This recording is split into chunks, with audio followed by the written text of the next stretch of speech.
What you're about to see is one of many chocolate taste tests that we did during our time here in Britain. If you're new here, hi, I'm Dara, and I created Magenta Otter Travels as a place where Brits and Anglophiles from around the world can gather and talk about British stuff, including British chocolate. So here we go with today's taste test.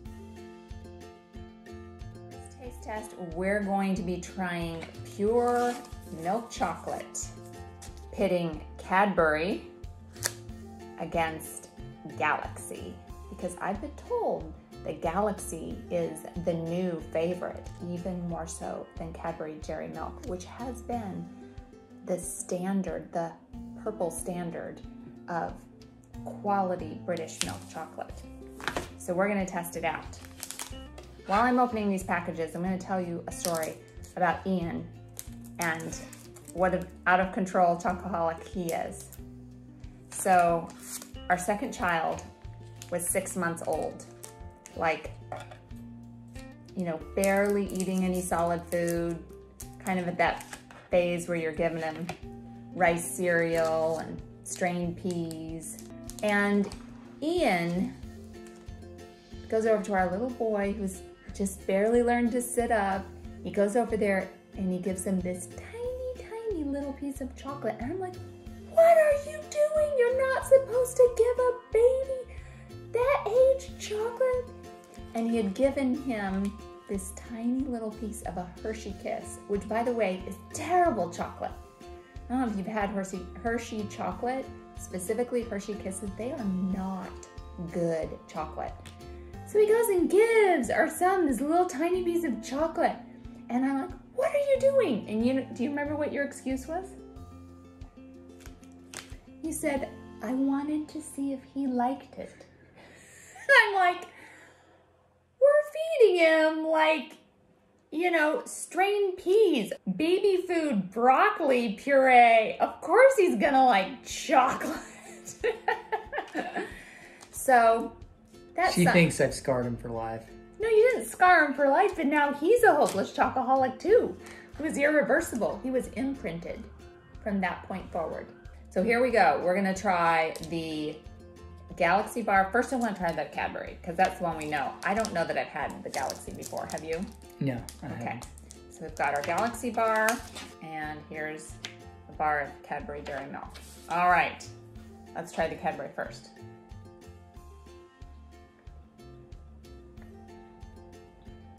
Smooth and creamy and delicious.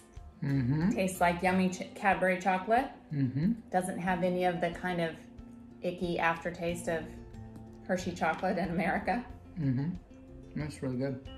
So thumbs up on the Cadbury Dairy Milk. Okay, now to try the Galaxy.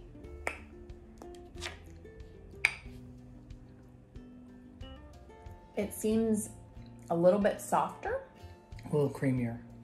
And it does seem creamier. It's really creamy. It says smooth milk, and that makes sense. Mm-hmm. It is really good.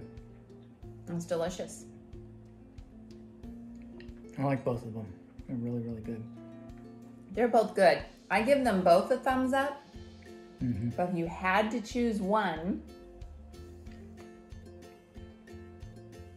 I'd probably still go for the old staple of Cadbury, just because Cadbury is what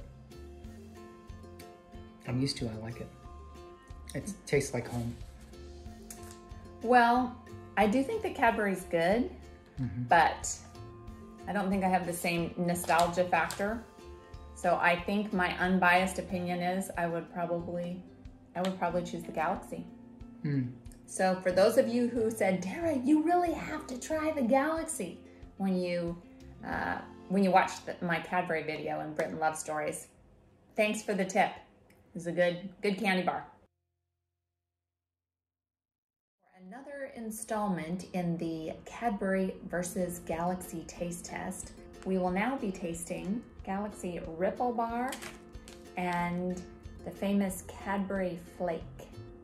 Now, if you are not from Britain and you don't know what a flake bar is, we'll just tell you that if you go to the seaside in the summer in Britain and you get an ice cream, like a soft serve ice cream cone, there will very often be a flake candy bar stuck in it. That's like a British tradition. Now, do you like flake bars? Is your perception that you like them or don't like them? I think they're just okay. Yeah, I haven't been a super fan in the past, but we are going to try this Cadbury Flake and the Galaxy Ripple side by side. Okay, let's check these out. Oh, wow. It looks like a tree. It looks like tree bark, doesn't it? Mm-hmm. Okay, so this is a big difference right here. Can you see how the Cadbury Flake is all striated like bark on a tree, and then the Ripple is all smooth? So I think that inside the Ripple, it looks like this Cadbury Flake bar, but then they've just enrobed it all in chocolate on the outside. Let's cut it open with this very sharp knife and see what's inside.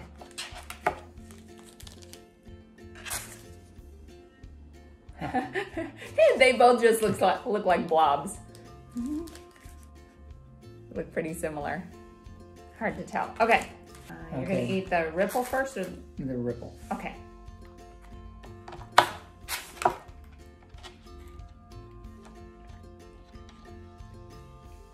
That's really good.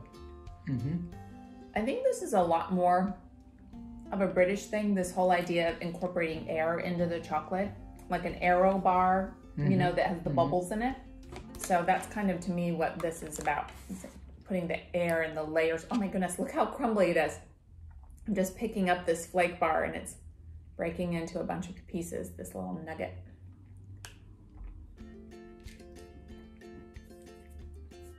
It's a little more dry, tasting to me. Mm-hmm. The chocolate's really good. Yeah. Okay, so now we're gonna try both these bars again, but this time we're doing the frozen version because my friend Dawn told me that we absolutely must have a frozen Galaxy Ripple bar. That it's an explosion of chocolate. I don't know how that's gonna work when it's frozen. Ian here, he doesn't even like room temperature chocolate. He likes to put his chocolate bar in the microwave for, how long do you put it in the microwave for? Maybe 20 seconds of fruit nut in the microwave. Like a few squares of fruit nut for maybe 20 seconds. Since Ian really likes his chocolate so melty that he puts it in the microwave, I'm not sure he's gonna like frozen chocolate bars, but we were instructed to do it this way, so we're gonna try it because I listen to my subscribers most of the time. Now we have a frosty frozen Ripple bar and frozen flake bar. We're gonna taste these two now. It's a tough job. It's a hard job. Somebody's gotta do it. All right, we're gonna try the flake first. So remember, like, this is what would be stuck in an ice cream that you get by the seaside, which I'm thinking if you stick the flake bar in an ice cream, that's gonna kind of make it cold. I'm having trouble cutting this. Oh my goodness. Okay, go ahead. I suppose that could be really refreshing on a hot day. I still prefer the chocolate microwave. It's really crumbly. Mm-hmm. But, okay, this is gonna seem weird.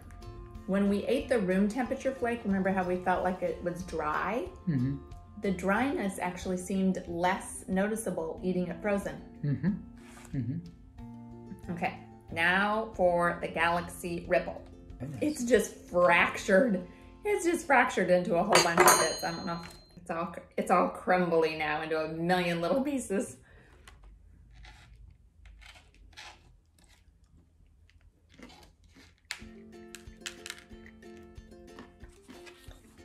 Yeah, I kind of like how it's crunchy. I like that. It's really good. It's hard to describe, but it kind of melts in your mouth differently when it's going from frozen. Mm-hmm. I've never been a big frozen candy bar eater. I know people put like Snicker bars and things in the States in the freezer all the time too. First of all, what's our verdict? Flake versus Ripple. Which one's better? I like the Ripple better. Definitely the Ripple. The flake was too dry. Mm-hmm. They're both kind of brittle. The difficult thing about freezing them is then they get even more brittle. So it's just kind of messy to eat. But I think if I had to eat one of these ripply kind of layered bars, I might do the frozen ripple. So what would you do? Frozen versus room temperature ripple. Which one would you do? If I didn't have the option of microwaving it, I guess I would eat it frozen. Now time to go make some vegetables for dinner. If you'd like to check out some more of my British food videos, there are plenty of them on the channel. And to make sure that you are in the loop for the next one, be sure to subscribe and click the bell. Thanks so much for watching, and do something good in the world today.